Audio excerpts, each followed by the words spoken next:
So I've come to the other side to show my garden being beautified by snow. It's around 11 p.m. A few minutes, about 30 minutes to 11 p.m. So let me turn the phone the other side to show my beautiful garden and the snowflakes still falling, literally. I hope my video will be strong enough to pick up the snowflakes. Enjoy.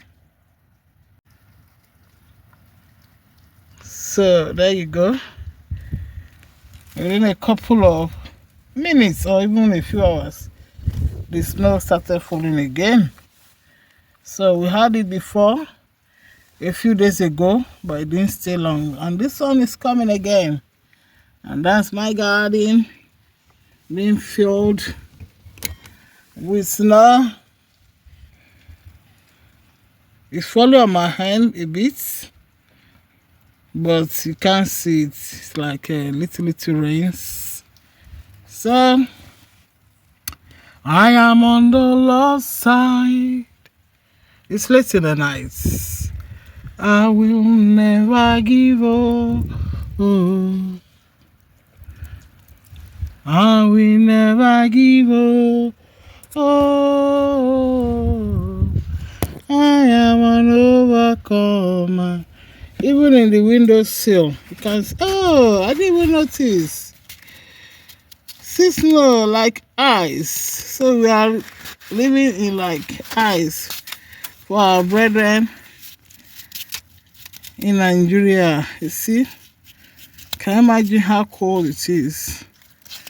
But it's not that cold really, because I'm not even wearing a jacket.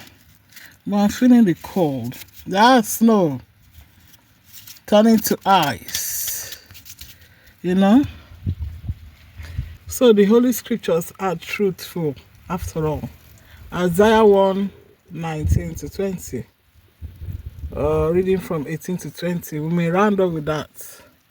If your sins be as dark as whatever it is, as long as you are God's child, repenting genuinely, the Lord will wash you whiter than snow. See, it's still falling. You can see it falling. Yes, the Lord is washing me whiter than snow. The Lord is taking all my sins away, cleansing me inside out to be more of a holy vessel for Him. Going from one level of glory to a higher one. So that's it too. See, without the window closed, we are like living in ice area. Iceland. So I thought I should take a back view, of my garden, showing the snowflakes still falling. The Lord is faithful. My hands are cold now. I need to go. Bye.